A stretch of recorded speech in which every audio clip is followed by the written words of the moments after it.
Hello, James. How are you doing? I'm very well, thank you. Mike, how are you? Well, as well. I mean, it's quite gloomy outside, honestly. I got my window right there. It's raining. It's a casual or a very often UK weather, right? It's just a stay at home, do something. So thanks for coming for the show, James, by the way. And let us know who James is. Who James is. So I've been working in the world of sort of product design, service design, entrepreneurship for the last 10, 12 years, I think now. I've had a fairly windy career path that has gone through a few different industries and a few different places. I started my career in advertising, actually. So I studied graphic design and then went into the world of advertising as a sort of classic art director, copywriter, advertising team. And spent a few years doing that and sort of realized that I wasn't really that interested in selling people stuff they didn't really need for the rest of my life. So I was looking for a next step out of that, and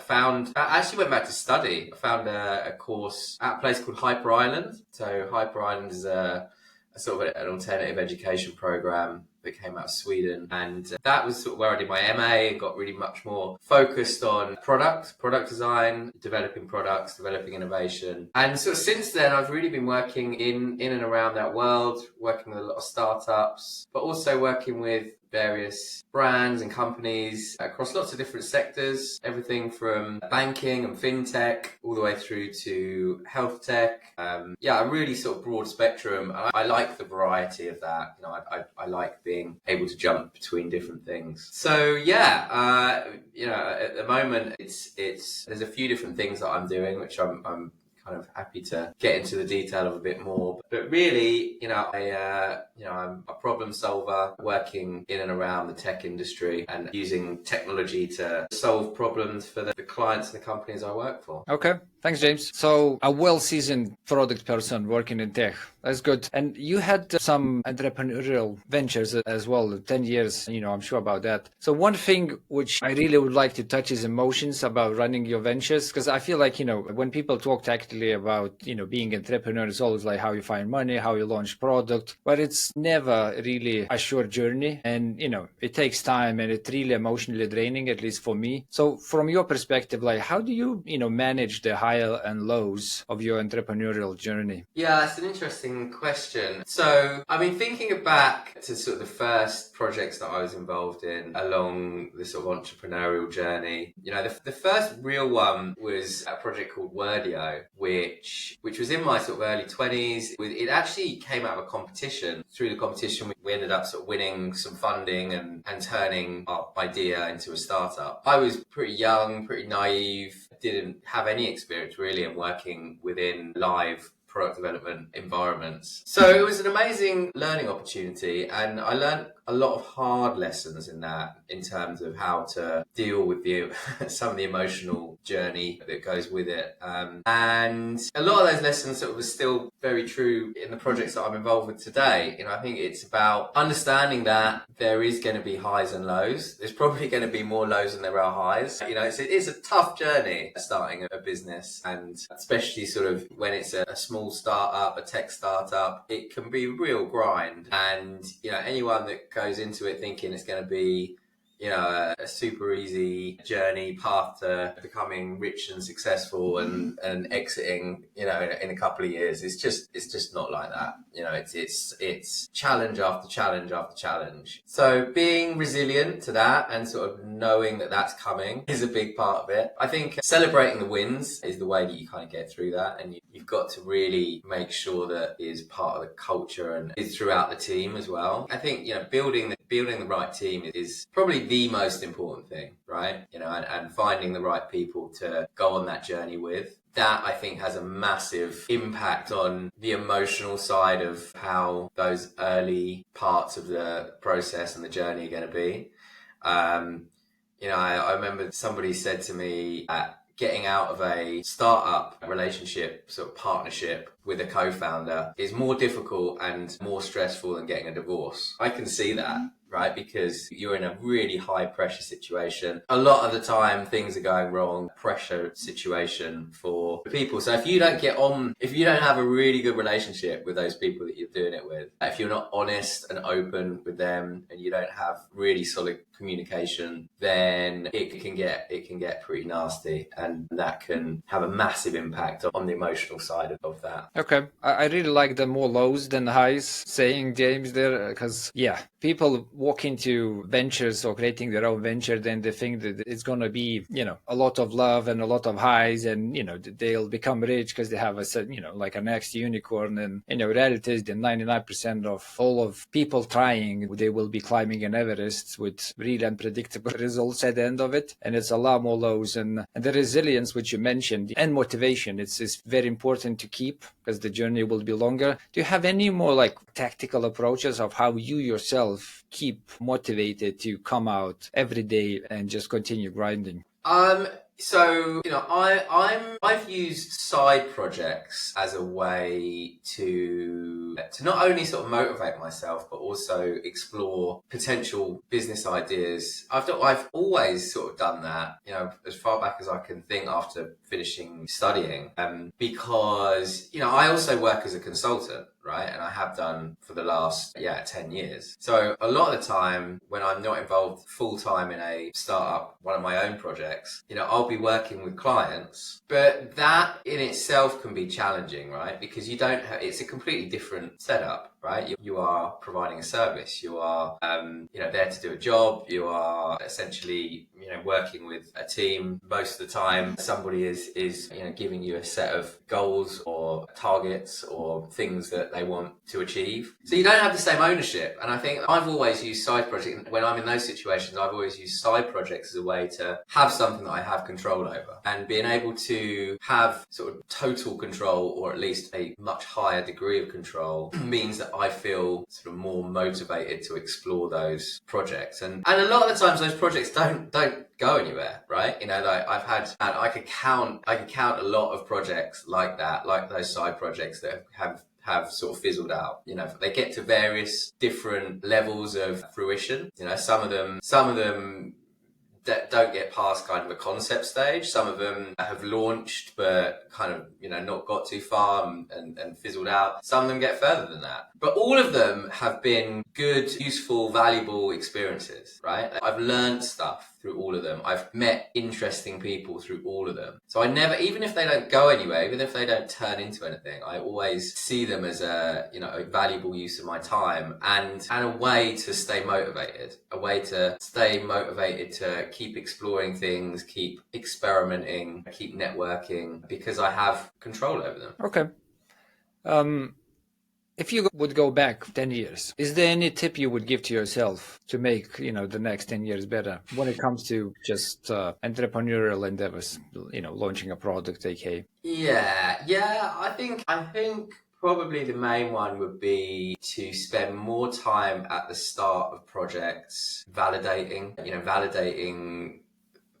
what the problem is, validating how big the problem is, validating that people are willing to pay for a solution. I think that's probably the biggest one, right? And I think that's the bit where I see a lot of people falling down with sort of startup journeys or, entrepreneurial endeavors. And I did as well, right? I used to get caught up in the idea. I used to get really excited about an idea and think, this sounds great. I think this is going to change the world. This is going to sell loads. But until you actually go out and find people that say, yes, that's a problem that I'm willing to pay for you to solve, and you actually get them to sort of put money down, because there's a difference between what people say and what people do.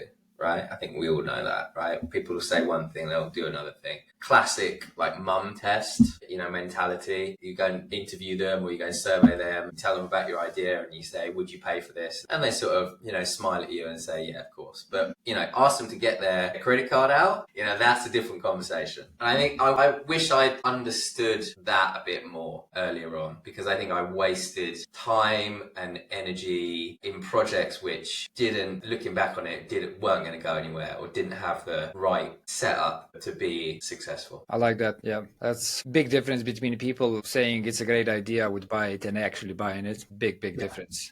How does the ideas come to you, James? Is it like, you in your life and something happens and you go like, oh, I think that would be a good product? Or do you have a dedicated ideation process where you potentially source information and then you sort of go into brainstorm sessions to see what products potentially hiding behind them? I don't necessarily have a set method or technique for this. Sometimes it will come out of my own life, right? You'll have an experience yourself and you'll think, why hasn't someone fixed that? That's just ridiculous that it's still that painful, or it takes that long, or it's that expensive, or you'll see a problem in the world. And I think entrepreneurial people will naturally gravitate towards, is there an opportunity there, right? That's the sort of mindset I think people that are building businesses have. But I think there's also ways that you can kind of force yourself to think about this. And normally it comes through being in a pressured situation. So for example, going to a hackathon week. I went to a hackathon weekend a couple of weekends ago, right? And, you're surrounded by people that have got like the seeds of ideas, right? Little nuggets of ideas. And you can kind of jump onto one of those and develop it and, see where it goes.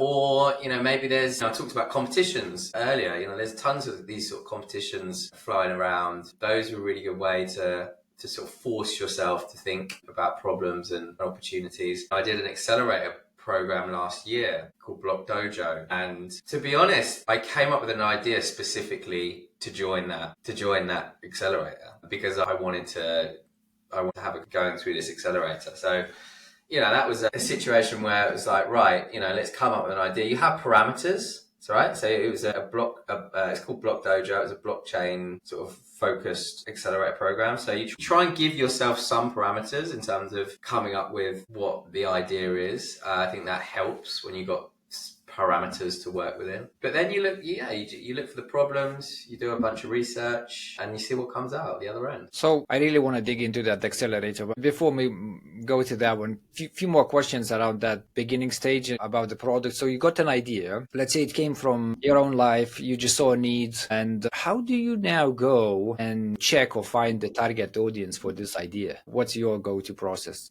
Yeah, this is a good one. So there are tons of ways to do this. And I think it's kind of about finding the one that's going to be the most relevant for the idea, for you, for your situation, for the resources you have. And it can range from the simplest way to do this, which is desk research, right? Googling stuff, looking at data points that you can find for free on the internet. Then you've got, the next sort of step up the ladder, which is actually, going out and actively trying to validate something. So, that could be setting up a landing page, right? And trying to push people to that landing page. You can do that with paid social ads, seeing how many people sign up, see how many people actually go to the landing page. You can do that by building an email list, right? A newsletter list, right? If you're trying to validate that there's an interest in a niche or an area, start creating content, see how many people are engaging with that content. One thing that I really like for validating things very quickly is there's a platform called OnePulse, right? So OnePulse is a sort of micro survey platform.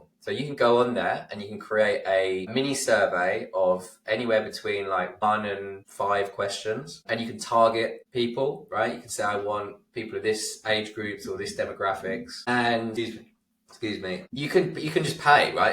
It's maybe like £1 a person, right? And so, you can pay £30, £50, get a very quick sense check of, is this an idea that, I'm thinking about in the right way? Are people interested in this? Do people feel this pain point? How do people deal with this problem at the moment? It's really useful for like all of those, sort of quick research questions, which you can spend a lot of time trying to figure out. And it's just a shortcut for a fairly small amount of money. So I'm a big fan of that one. Okay. So effectively, we are saying that you likely will need to have some upfront investment if you want to do this quickly, utilize some tools. If I don't have any funds, it's going to be guerrilla tactics, right? Just go to your friends of friends, go to the streets, ask the questions, and, make sure you had that statistically important 30 people number.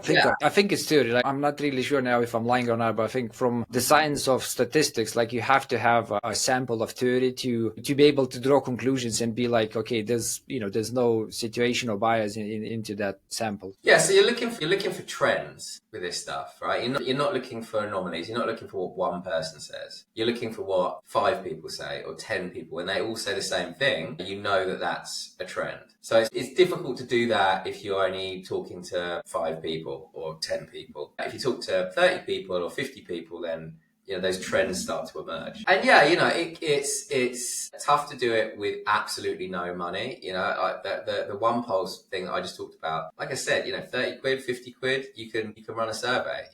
It's not huge amounts of money. You don't need to sign up to any subscription. It's just a one-off payment. That's it, done. There are ways to do this stuff with no money, but honestly, I think that investing small targeted amounts of money to validate stuff is a good way of spending a bit of money. Yeah, I do agree. I think people are afraid to put the money way too strongly. Like if you're actually thinking about launching something and you're thinking in the terms like I really want to make that happen, you will be paying. Like that's going to be upfront investments on many things. And if you try to do things for free until they go live, it's just, you're going to be ending up with doing everything, which is just going to be not wise allocation of your time. And the results will just take way too long and all of the trade-offs which comes out of that. So, yeah. Okay, so we got an idea, we validate it. Okay, so now we know what we're building. How do you prioritize features? How do you think of how your MVP looks like? It's like, is there a way how you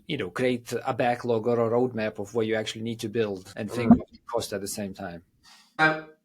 So I come from a product design and service design background. That's kind of what I do. That's what I consult as. So there is a very set standard way to do this. It mainly involves validation with customers or users, right? Not just guessing. You need data. You need to actually be talking to people to have an insight on this stuff. And that kind of comes back to what we were talking about before in terms of, finding ways to do that. But it's a mixture of user validation, but also business goals, right? And that there can be a tension there sometimes. And there often is. Most of the time there is. There's a tension between what does the business want and what does the user want? And the role of a product designer, service designer, product team, product manager, is to balance that tension, because both sides have got to work, right? If you build a product which none of your users want to use, no one's going to use it, okay? But if you build a product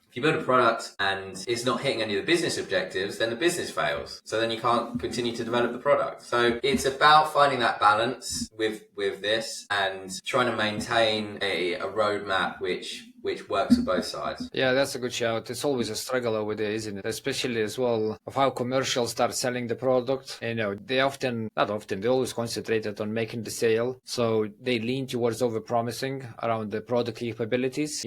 Like if they do a demo or they're pitching, they go like, here's what I know. And then, questions comes in, what about this, what about that? And they always likely going to say, oh, yes, it's coming, it's in a roadmap, even if it's not. And then you sort of handed this like, oh, we just, sold this big contract, like, here's what we said. And we don't even have this. So there's always that struggle of product going like, we know where we need to go this, and then commercials potentially selling something else. So the alignment is fairly important, this one, which, it gives you a good roadmap to work with. The other thing that I see a lot is pressure from the business to move too quickly, right? To keep building things, move to the next thing without really making sure that everything is built properly, that it has the time and the resource around it to bake it in, to test it, to validate it. There's normally pressure to get the next thing out, focus on the next thing. That can be a tough balance. But again, it's one that that's the job of the product manager and the product team to fight that corner. Well, that's actually a good question, isn't it? It's like, how do you maintain that product quality and user experience while you scaling rapidly, right? Because the selling of the product and pushing the product to the market, that's the scale, right? You're going to have more funds coming in. It's just getting everywhere. And that speed will require you to, get things out much, much quicker. And you jeopardize, as you just mentioned, on that quality. It's either going to be how the product built or it's going to be a user experience. Is there ways where you sort of maybe raise a hand and you go like, hey, like we have some red flags, like which we need to address, or maybe a process driven way of how you make sure that doesn't suffer in that rapid scale? Okay, so I would say that while rapidly scaling, at any point of the product life cycle, but especially when you're in that really fast scaling, you need to have the feedback loops in place. So there needs to be a constant way to validate and talk to users. That needs to be baked into the product development life cycle. So everything that is being created, being built, should have already been tested and validated with users before it even gets into development. Doing that as early as possible, as often as possible, bringing engineers into those conversations as early as possible really helps. So setting those structures up and those loops up, I would say is key. The other thing that I see the most successful teams doing that I've worked with is experimentation, having really mature experimentation cultures. So, the classic reference here is Amazon, right? They have always talked about experimentation. Another great company that do this is Booking. So they both have very, very mature experimentation cultures. And a mature experimentation culture really is where product teams have not only the ability, but also the complete trust of the rest of the company to be constantly running experiments, live experiments, not just one every now and again, but constantly running experiments to be making data-driven design decisions. So, if you look at companies that do this really well, they've at any one time got hundreds, if not thousands, of small experiments running. Yep. 100%. And it's hard to establish because often it's a question of time and the resources where you go like, I feel like you need to reach a certain level where that culture can be, created, because you're probably not going to do this like while you startup and you're still sort of finding your foot in the market, because, you're going to be all about what do we need to build to actually get the clients. So experimenting with potentially dead ends will just be fairly costly, which leads me to a question. Do you think there's a difference between B2C and B2B and how you approach the product development? There's definitely some differences in how you build and validate.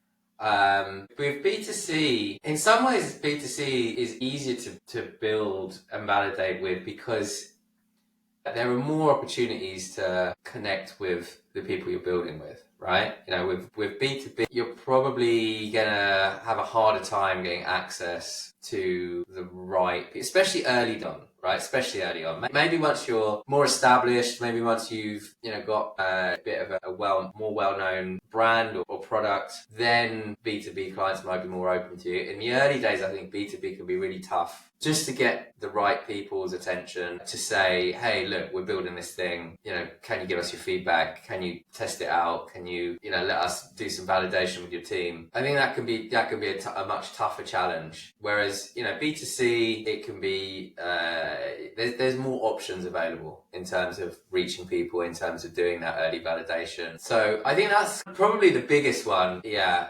From my perspective, I've seen is the big difference is just access to validation. Yeah, I think that's the one that I would focus on. I agree, because there's the decisions to buy or integrate with products. They are being made much up higher in the ranks, where they of course source the feedback from the people using the tool. But once the purchase is made, the communication sort of stays at that level. So you need to go to people, and it usually comes in the ways of like onboarding meetings or hackathons or whatnot. Let us show you how you use the tool, and then you sort of get that access. But it is much more difficult to run a quick feedback loops than it is for B2C. And there was a term that it's sort of a service design term, but when you're talking to B2B targets or clients, you think about the buyer, the decider, and the user, right? So the user is the actual person that's going to be using your product on a day-to-day basis. The buyer is the person who signs the check, right?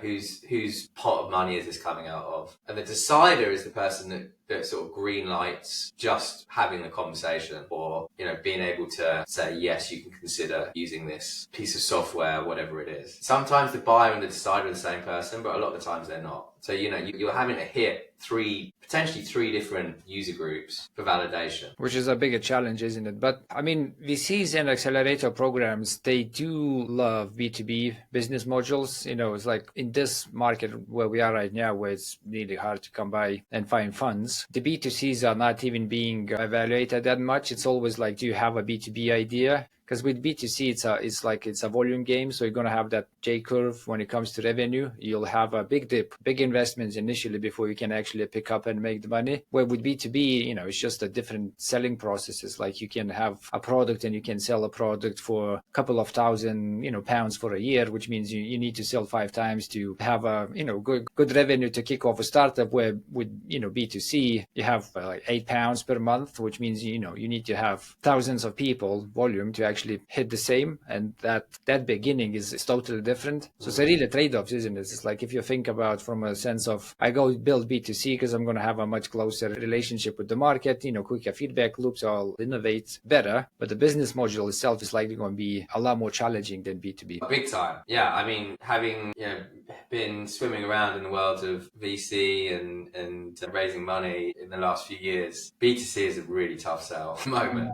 Really tough sell, especially when you're early, you're trying to raise pre-seed, or it's tough. It's really tough because, exactly like you said, it requires a lot more upfront investment in terms of marketing, in terms of converting enough users to make the model sustainable.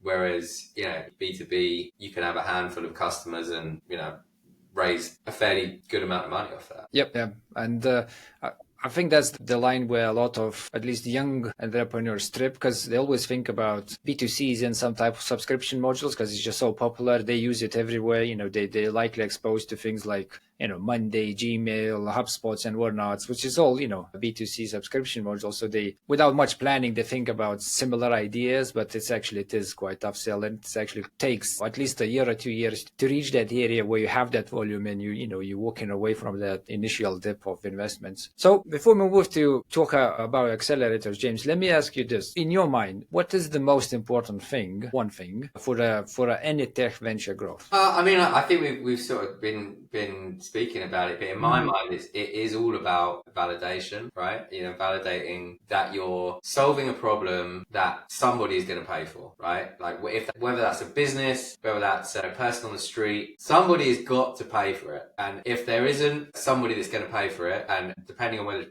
B2C or B2B, you may need quite a lot of people that are going to pay for it. You don't have a business, and you should pivot, or you should just kill it and do something else as quickly as possible. Yeah, nothing else matters, isn't it? Because at the end of the day, it is a business, so you're either winning or you're losing, and it's all about how much revenue comes in. And I do feel that some tech ventures which have been involved, which are driven by technical co-founders, they tend to not see this. They always think about the quality of technical solutions rather than does anyone really care about the quality you're putting in that solution? And I've been part of some buys and sales of different startups, and I can tell you that people buying other startups, their technology stack, which clients really don't see, it might be 5-10 years behind the market. It might be total nightmare, but they're still doing better as a business than, let's say, you with your good tech stack, right? So it's at the end of the day is the product, and if anyone's buying it or not. It's a good job, James. 100%. And especially at the moment, right? So maybe 2-3 years ago, you could have maybe raised some money on an idea and said, look, we're not going to make any money for the first 3 or 4 years, until we start ramping stuff up. That is not going to work at the moment. In the current, they want to know that you're going to be making money. If you're not making money already, you need to be making money very, very quickly. And you need to have a solid plan of how you're going to start making serious money, 10 million a year. What's your road to that? How long is that going to take you? how are you going to do it? How are you going to reach these people that are going to buy from you? And how you validated that they are going to buy from you. Yep, tough market right now. Definitely tough market to find the money as well. Right, so Black Dojo, is that the only accelerator you've been part of? And that's a blockchain one, isn't it?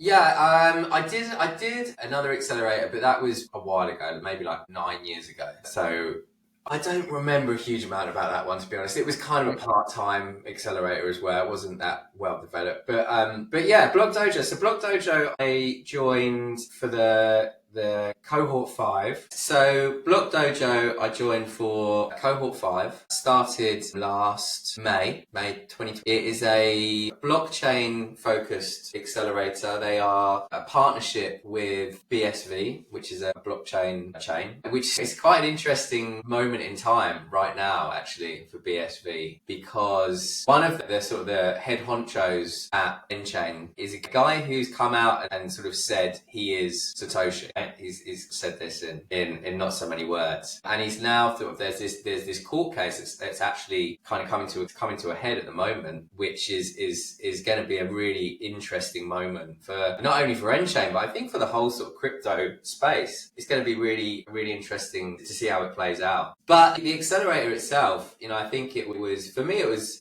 a really fun experience. I enjoyed the ability to really focus on one thing for 3 months. It was a 3-month accelerator, 12 weeks. It was just a really nice opportunity to have the time and the space to develop an idea. As I said, I kind of went in with an idea I'd come up with a couple of weeks before. And actually, 2 weeks into the accelerator, I went out and I validated that the idea that I'd originally gone in with wasn't viable. So the original idea that I'd pitched to get the place on that accelerator was all around how generative AI was going to change the whole idea of what identity meant in a digital space. So, you know, with things like deep fakes, even now, you know, what does that mean for people that have a public image? What does that mean for a celebrity or an influencer? And what does that mean in the future? And that was the sort of the idea that I'd originally pitched, and went out and I spent the first couple of weeks talking to people that look after celebrities, people that look after influencers, spoke to some actual influencers, and to all of them I said, you know, like, what do you think of this problem? Like, what is this something that's on your radar? Is this something that's concerning you? Are you looking for solutions? And pretty much unanimously they all said, yeah, we know this is coming. You know, we know that this whole Gen AI thing is going to change a lot of, you know, how things are online, but we don't really feel the pain of this at the moment. The only people that are getting deep faked are, you know, the AAA list celebrities, right? You know, it's the Leonardo DiCaprio's and Tom Cruise's. So they didn't feel the pain, and therefore they didn't want to pay for a solution. So I had to bin that idea in the second week and kind of overnight come up with a new idea, which was quite stressful. It was over a weekend actually. And I was sort of really thinking maybe I'm not going to come back, because I didn't want to sit there and you know, not have an idea. So I went away and I started thinking about the problems that I saw in the world, and the problems that were affecting me and the people closest to me and the people around me. And the problem that I landed on was loneliness. So loneliness is this huge epidemic problem. It affects more and more people every year. It actually disproportionately affects young people. Young people are now the most lonely and the most intensely lonely. It has terrible effects on people's physical and mental health. It's been linked to having the same effect on your physical health as smoking 15 cigarettes a day. It can reduce your lifespan by up to half. And it's something that I've sort of experienced through my mother. Like, she's lived by herself for last 2 decades. I've seen the impact on her sort of physical and mental health. So it was a problem that I was interested in, and I was looking at it through a technology lens. You know, how can technology help with this? You know, although Block Dojo is predominantly focused on blockchain, they're obviously interested in AI. So AI was a solution or technical aspect, which I thought, you know, is there an opportunity here? Is there an opportunity to sort of look at this problem area of loneliness with these tool sets of blockchain technology, AI technology? And that's sort of how I spent the remainder of the Accelerator program, focusing on that problem, doing a lot of research and validation, building some prototypes. So we built a prototype using ChatGPT and some other technology. Overall, I was really, I was really impressed by the support that we got during the accelerator. I would say the thing about accelerators is you need to go in there with your eyes sort of really wide open and knowing what to expect. A lot of early stage accelerators, so this Block Dojo accelerator was specifically designed for, it's almost sort of pre-seed, right? It's like idea stage. So they want to take people who are at, an idea. They don't really want people who've gone further than that or have developed things, because that's where they want to add the most value. So their course takes everything from, validating your concept, branding, design, building some prototypes. There's a big focus on then preparing you to pitch your idea, because at the end of the 12 weeks you stand up on a stage and you do a showcase pitch, a 5-minute pitch. So there's a lot of practice and development in terms of refining that pitch. That in itself is really valuable. Public speaking is a skill that is not one that everybody has naturally. But I would say for some people that have maybe gone through the startup process before, some of it can feel, a little like sucking eggs, I think is the term. Like feels like you've done it, right? I don't need to sit through a 3-hour session on, product design or UX design, because that's what I do every day. So, I'd say if somebody is considering going into an accelerator, I'd really look at like what stage you're at and try and work out what the best type of accelerator is for you, what your background is. The other thing to really look at when you're thinking and considering accelerators is, what's the deal when you join, right? So with Block Dojo, the deal is they take 10%, right? And they give you 10K. Okay. 10% of your equity, right? 10% equity, and they give you 10K cash, right? And they say that's for you to do what you want with. Okay, so that can cover your living expenses. You can just put that into the business. It's your decision. Now that can vary pretty dramatically depending on which accelerator you go for. So you can find some accelerators that will give you 300 and take 5%. You can find some that will go the other way and not take any equity, not give you any money. You'll actually have to pay them. So there's a lot of different ways that these accelerators work, and you've got to go in being comfortable with that, right? You've got to find a setup that you feel comfortable with. I think that Block Dojo justify how they've set up their system, their accelerator, because they go for that very, very early idea stage, right? They're looking for ideas that they can take from the earliest stages. And an idea is not worth anything, right?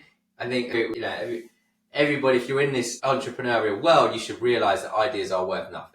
It's all about execution. It's all about what you do with an idea. I heard a quite interesting thing the other day where they said the reason why you know that ideas are worth nothing is because nobody's built a sustainable way to sell startup ideas, right? There's no platform you can go, I want to go buy a startup idea, right? It just doesn't exist. People have tried it doesn't work. Because startup ideas are worth nothing. Until you do something with a startup, you shouldn't feel like you've got anything in terms of value.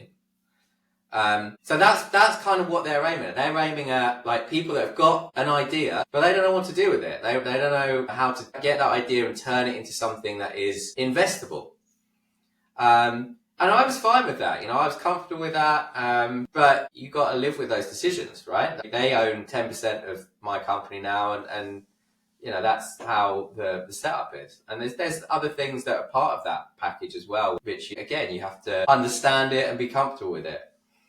I mean, you mentioned it's 12 weeks, so you get 12K and you give out 10% of the equities. How intense is those 12 weeks? Are we talking, you have sessions from 8 in the morning until 6 in the evening and every day is filled? Or is it more, you get like a couple of hours of some sessions and then things to read and you go do stuff? Yeah, I'll talk specifically about Block Dojo now. And like I said, all accelerators are going to be different, and some are going to be fully remote, some are going to be in person. You're going to have to figure that out yourself. But Block Dojo was an in-person accelerator based in Stratford, which is 15 minutes down the road from my house. So that was actually a big part of the reason why I wanted to do it, right? Because the other thing about choosing an accelerator to do is you got to make it work with your life, right? I have 2 small kids. I have a mortgage. I can't take 6 months off and not get paid. I can't go and move to Berlin or, America to go and do an accelerator. This opportunity came up. It was 15 minutes down the road. It's Block Dojo's Monday to Thursday, sort of in the studio. So they have a really great space in here East. Monday, Tuesday, Wednesday tended to be like workshops and,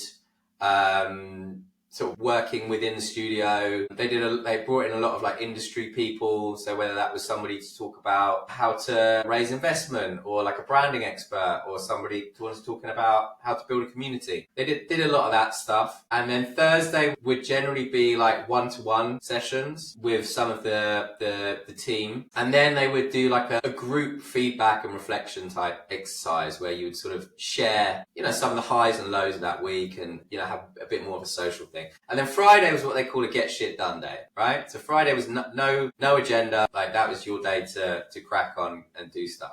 I think it's an intense experience. I think any accelerator you go on is going to be an intense experience. And the challenge is often trying to fit everything in around doing, all of the workshops and the one-to-one sessions, and you got to do all of that, and also try and build a company as well. So yeah, it's going to be a full-on intense period. You shouldn't go into it thinking you can dip in and out of it, because you're not going to get the full value, right? I think that if you do that, you're going to miss stuff, and I just wouldn't bother. If you can't commit to it, then don't do it properly, or don't do it. Yep. I feel like that the same applies to any type of mentorship. So when I look at, or how I think about accelerators, outside of everything, there's at the core of fundamental, it's a mentorship program. So you're getting someone who's in a position where you would like to be, and they effectively will tell you how to go there much quicker. And then if you look at any other mentorship, let's say, maybe from the broader market, you're hiring a mentor. It's the same thing. If you're not really committing to a longer journey, whatever is the, bundle of hours you're going to be getting, and going through the process with the open mind of learning, and taking what you're being told and executing, so the knowledge sticks with experience, it becomes a skill. It's just like, why would you go ahead and do that, right? It's just keep your 10%, do something you think is better to do. Yeah, I agree. So in general, if you think of like a couple of tangible benefits you got from this program, is like what comes to your mind? It's like 1 or 3 like tangible. Yeah. So, tangible benefits, I think, well, firstly, I would say, as I touched on before, I think like the ability to really focus on one thing for me was super valuable. I normally have multiple things on the go at the same time. Whether that's, consulting, working on startup projects, helping other people out, mentoring. I normally have a few things on the go, and actually being able to just go, what, for the next 3 months, I'm only doing this. That was just sort of an opportunity to do that for me was really valuable.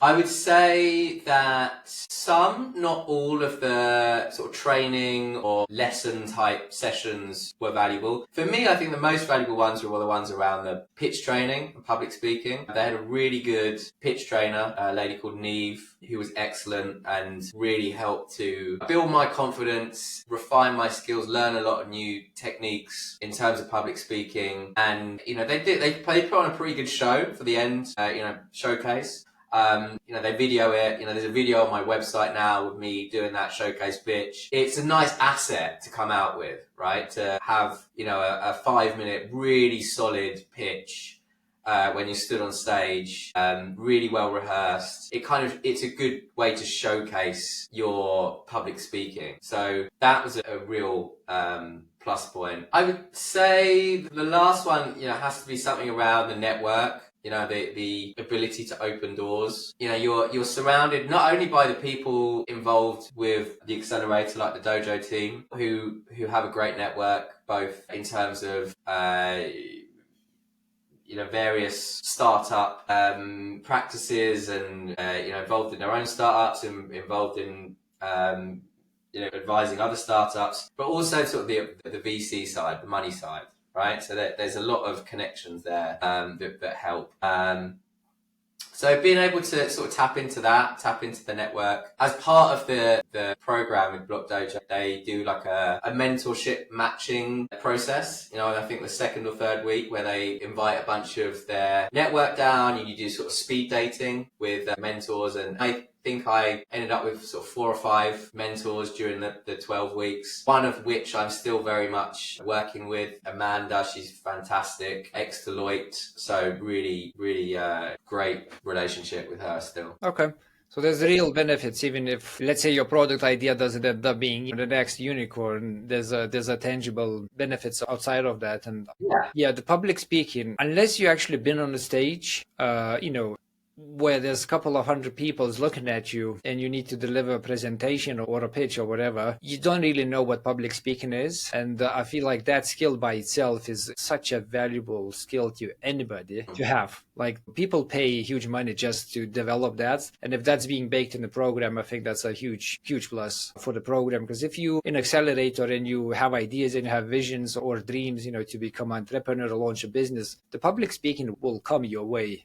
Yeah. Sooner or later, like, you will need to be selling, you'll need to go to events and network and like that. Like, if you don't have that skill and you're thinking that, I have idea and it's going to be a good business, like that's coming, that will come probably faster than you imagine. So that's a good skill to have. And I mean, what you mentioned about just having a forum to concentrate, I feel like that's a commitment / accountability situation which you're just being pushed into. And that by itself is very yielding, because when people do the parallel entrepreneurship where they have their day job and they have this side hustle, a lot of these side hustles, they don't move anymore because you just don't have commitments or accountability to make sure it happens. Start investing money. Let's say, I don't know, you took a loan or you're putting your savings, idea, or you paid some partnerships money. All that situation puts you in a totally different mindset when it comes to your commitment. And that's when you mentioned that's what came to my mind, is just, you want it or not, you'll need to perform. And that, once you come out of the process, you'll just be bigger, like you'll grow. Yeah. So that's good shout to the program, isn't it? I mean, we're not associated, by the way. We're not pitching. It's just what James experienced recently. But overall, I think the listener could expect a similar setups around these programs and the values these programs deliver. Yeah, and look, I think the other thing that I should sort of balance this out with, right, is that, you should also go into these experiences, you should go in confident and you should go in believing that you're going to come out and that the project's going to do really well. But you need to also have a little reality check, okay? And these accelerators, they work on a numbers game, right? That's their model. Their model is to pump enough early stage ideas, early stage startups through their cohorts that a small percentage of them hit, okay? That's how it works. That's the reality. So not every company that goes through Accelerator is gonna raise money. In fact, a very small percentage of them will raise money. Just to give you some context, in the cohort that I was in, only one company raised the full ticket, right? Out of I think there was 8. So I think that has a lot to do with the current climate as well. I think that 2 years ago, they were getting a much higher percentage of startups coming out and immediately raising 205. But at the moment, it's tough, really tough. And just because you get onto Accelerator does not mean that you're going to come out of the Accelerator and be able to raise money super easily. Yep, that's a very good shout. You should look at this as not an end goal you're trying to achieve with Accelerator, such as raising money. You should look at this as a experience and take it day by day as a sort of like I'm going to learn a lot about how to do this properly. Yeah. And once you rinse and repeat, and again, such a small percentage of entrepreneurs go into ventures and that first venture becomes something big where they can, build a business out of it. It's really rinse and repeat process. The more you do it, the better you become, the more your network grows, the more connections you make and you understand different areas. And then eventually you're going to, get that success you're looking for. So money is hard to come by, James, and being creative around that space is quite important. And UK has a UK Innovative program, which I know you applied through this. So could you just, talk us us through how did you even find out about that program? Like, did anyone told you? Did you find out? And then, what was the application process, goods and bads around that, and, how everything ended up for you? Yeah, so I mentioned that the idea that I ended up landing on within that process, the Block Dojo, was a project called Ditto. It's a project I'm still working on. It's gone through a few different iterations, but at that time, it was really focused on this problem around loneliness, very much connected with mental health as well. So it was in that space of health tech, social good. I was also, it's not my first rodeo, as you were saying there, you're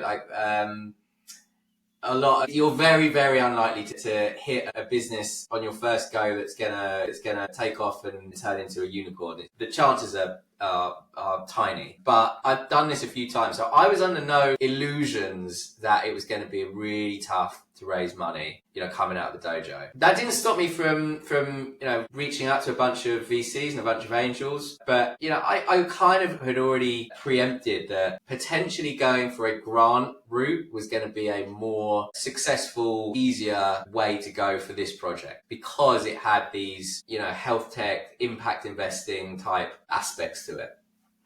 So Innovate UK is a government-run grant. It's a rolling grant. So essentially, what that means is that they constantly have one open. So when one, they do 2 a year. So when one shuts, the next one opens. I had never applied for a grant before. This was my first grant experience, and actually my first sort of experience or exposure to it was through a company called Grantify. So Grantify are a grant writing service. So they are a platform which provides support for businesses, startups that want to apply for grant funding. Innovate UK being their sort of biggest ticket, the one that most people want help applying for, because it sort of has the most amount of money attached to it. So Grantify actually reached out to me and said, look, we've seen you have a business. Have you thought about grant funding? Feels like you might be a good fit because of what you're looking at and the business that you're exploring. And I had a couple of calls with them. And then by coincidence, Block Dojo ended up sort of partnering with them. So they had a couple of people come in and do a talk to Block Dojo, and also as part of that give like a discount, right? So that 10K that Block Dojo give you, I still had the majority of that left. And I thought actually a good use of this is going to be to go for a grant, right? Because there's different ways you can do this. You can use a grant writing service, but you will get charged, right? So for instance, I think Grantify is about $5,000, right, up front. So you pay $5,000, but they also take a percentage if you successfully get the grant. So I think it's about 3.5%. And there's various other grant writing services which will have variations on that. Like some of them will have less money paid up front, but a bigger percentage if you get it. Some of them will have, smaller fees up front, bigger percentage. There's lots of variations. Grantify, I think it was a fair fee. Obviously, it's not something that everybody can afford. $5,000 up front is a significant amount of money for someone to invest into an early stage business. However, what I would say is that if you've never written a grant before, do not underestimate how big of a task and how much of a difficult task writing these grants are. This is not something that you can throw together, the night before. I think even with Grantify, it took me a solid week of working every day on the grant application. And the value that Grantify gives is that they do this day in, day out, right? They have a platform which is specifically designed to extract the right information from you and then format it in the way that the assessors are looking for. So that they know exactly what these assessors are looking for. And actually one of the hardest bits of writing a grant application for something like Innovate UK is condensing it down. So they have quite small word counts for a lot of it. So for instance, you'd have to write 200 words on, your competitors or your market strategy. And you think, 200 words, that's easy, right? But you need to hit all of the points that they are going to be marking you against. And if you don't know what those points are, you don't understand what they're looking for, you've got not a great chance, right? And just to give you some context, we went for the grant it was at the end of last summer. So we submitted in September. We got the results back in December. We scored an 83, and the cutoff for funding was 85 or 85. So that's very close. How much would you have been? How much you raised? Sorry, you didn't raise, but you were very, very close. If you were successful, how much would have you raised? About 400. So like close to $500,000 then. Yeah, but the way it works is that it's match funding, right? So they require you to, they don't just give you 400, you have to provide a percentage of that. And depending on what stage your project's at, they will either give you 70%, 40%. So if you are a bit further down the line in terms of validation, then you can go for a grant where they'll give you 70% and you have to raise 30%. That's what we were going for. So, we'd need to secure about 100 in funding. Otherwise, you don't get the rest of it. That's a match. That would be quite easy to go to the broader market, even angels, and go like, look, like you put this forward, we get the rest, and we have $500,000, which gives us a runway for at least a year to actually try this lift off the ground. That's a much easier raise with the broader market when you have that grant, isn't it? It's a much easier raise. It's still not a done deal, right? It's not a complete, walk into somewhere and get 100 grand. That's not how the market is right now. They're still going to want to know what's your business model, where have you validated, who's going to be buying this, how does this all work? You need to be able to show some forecasts. But yes, because it's non-dilutive, right? Because that money that is coming from the government, coming from the grant, they don't take any equity for that. It's essentially free money. That becomes a much more attractive opportunity for an investor. We also have CIS. So again, that's all makes it very tax efficient. The way that these Innovate UK grants work and the way that Grantify works is that you get a second go, right? So you can go again. And we've now done that. So we got the application back in December, just underneath, annoyingly close, but they give you a lot of feedback, right? They give the assessors, you have 3 assessors, they each give you feedback on each part of your application and say, actually, maybe you want to tweak that here, you want to tweak that there. Grantify as well, as part of that fee, they obviously want you to get the money because they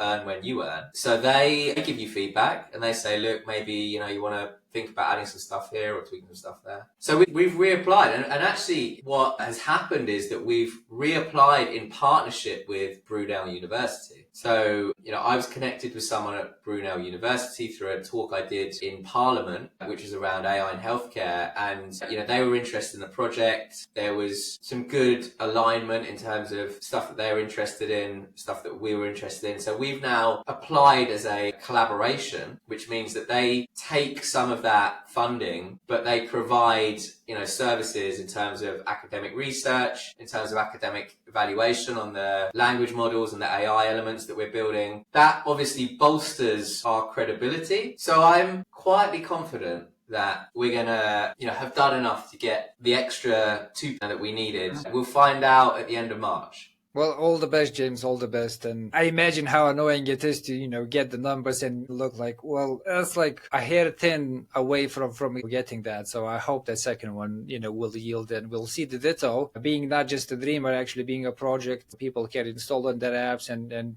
see how they can deal with loneliness, or maybe just to try it out as a project. Yeah, I mean, I tell you, it just to sort of give you a little update on it, it's sort of evolved, even since then, what we're looking at now, because again, I'm constantly talking to people, I'm constantly trying to validate this idea, make sure that we're building something that people are going to pay for. And I spent quite a lot of time with groups of students over the last few months, who were sort of the first target group that we were looking at, and also spent a lot of time running surveys using OnePulse, right? I think I've surveyed about 1,000 people. And actually, all of that research has led me to change some things. And what we're looking at now is, rather than loneliness, we're looking at access to mental health support in a wider context, right? So there's a lot of reasons why people don't access mental health support, right? Things like therapy. there's a lot of barriers for people. There's barriers around cost, there's barriers around scheduling, finding the right therapist, finding the right support. So Ditto is now more focused on a solution which creates a mutually beneficial ecosystem where we help people find the support that they need, right, in a better way. And on the therapist side, we have a network of therapists, and we provide not only sort of ways for them to access more clients, but also we build toolage to help them work more efficiently and more effectively with their clients. If you're taking a step towards that mental health, doesn't that put you on the regulation spectrum where you'll need to get some certification to be able to provide such service? So we wouldn't provide the mental health service ourselves. We would work with a network of licensed and validated healthcare professionals, in terms of therapists. What we would do, and you're right, there's a real fine line, but a very important definition between mental wellness and mental health. So mental wellness could be things like mindfulness, mood tracking, breathing exercises, all of these things that are very important, but it's not mental health is a different thing. Mental health is, people wanting to work on specific aspects, often, quite complex things. And certainly what we don't want to do is get that wrong, right? Because that would be the worst possible, thing that we could do as a startup, as a technology platform. So, try to get AI to provide people with mental health support. We're not anywhere near that at the moment. And any app that claims, that they've got an AI that's going to replace a mental health therapist should be avoided, in my opinion. Oh yeah, 100%. All right, James, I mean, it looks like you are definitely well connected, right, through Dojo and just to building your, networks. Do you have anyone in your network which you personally know who you think should be good to come on the show and give us some answers? Yeah, so I'm thinking Alex Ball, he is the program, well, he was, when I was at Dojo, he was the program director, but I think he is now sort of moved up a notch and is now looking at the global strategies. So Block Dojo have recently launched in the Philippines, and I think they have plans to launch other dojos in various parts of the world. So I think he might be an interesting person for you to chat to. He's been an entrepreneur himself. We met quite a few years ago in the ING Innovation Lab. So I think he might be a good person for you. Okay, thank you, James. We'll reach out to Alex and see if we can get him on the show. Well, thanks again, James. That was a lovely chat. Hopefully we provided some good insights for the listeners, and have a good day. Cheers. Thanks, Mike.